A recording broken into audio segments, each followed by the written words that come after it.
Hey everybody, it is Trevor on my Social Dilemma YouTube channel. It's 8:30 February. Oh shit, February. It's March now. Holy gee. March the 2nd. Okay, and 2022. Let's at least get that right now. Okay. So, tonight what I want to talk about what's going on in Canada in terms of Russia, Ukraine. Especially when it comes to the government. And right now, Justin Trudeau and the Liberal government of Canada, they're doing all kinds of sanctions and whatnot with Russia. And there's that Freeland, his finance minister, she was out marching with Ukrainian people. So basically, you see the Canadian government promoting support the Ukraine people. And I'm like, you know what? Let's support all the people and not support these governments who continue to crush people and destroy them.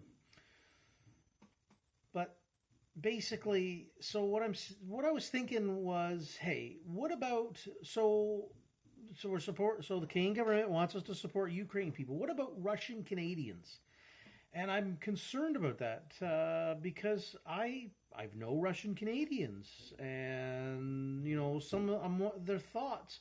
I'm wondering, how do they feel when the government comes out and says we have to support Ukraine? Okay, what about Russian Canadians and how they feel?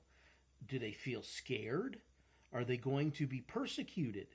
How long is this support of Ukraine going to go on?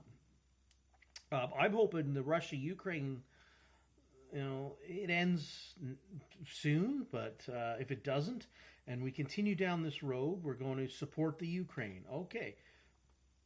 But what about Russian Canadians? What if it turns into people getting resentful? Perhaps how they did in Canada during World War II when Japan attacked Pearl Harbor. And Canada said, well, okay, we're going to have to round up Japanese Canadians. Well, what if this Ukraine-Russia conflict, war, turns into something like that where, down the road here, who knows what governments can do?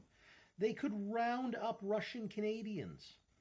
Okay, and I want to make a point here. I lived in a place called Lemon Creek, British Columbia. And they had placard signs on the trail saying, this area is dedicated to the Japanese Canadians that spent time in these internment camps. Let's just call them what they are. They're prisons.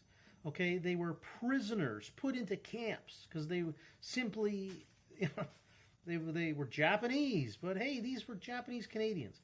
What if this? And I've always stressed this when I told people about these plaques that said, we commemorate this area to the, injustice done to the Japanese Canadians. Well, I said, you watch. The government at any time can do that to any group of people they want. Okay? So since Trudeau, he's on the bandwagon and he wants us to support Ukraine. Okay? Great. Let's help those people out. Let's get this war stopped. But in the meantime, my concern is with people who are Russian Canadians and Russian Americans. I guess if you're Russian living in the UK, how are these people going to deal with the longer governments keep coming out and saying, we're sanctioning Russians and we're going to support the Ukraine? In a way, they're not coming out and demonizing Russian Canadians or Russian people. But they are, in a way. They are going to... There's going to be people that are going to be out there going, I know that guy, he's Russian. And people could get persecuted. And it could end up where the governments, Canada, United States, what if they do round up Russians, Russian Canadians, Russian Americans, and start putting them in camps? This is where this leads to, people. Okay? So again, like I say, I lived in British Columbia, a place called Lemon Creek, Slocan Valley. And that's where they kept a whole lot of Japanese Canadians inside these prison camps. Internment camps. This could happen again. So I really want people to think about that and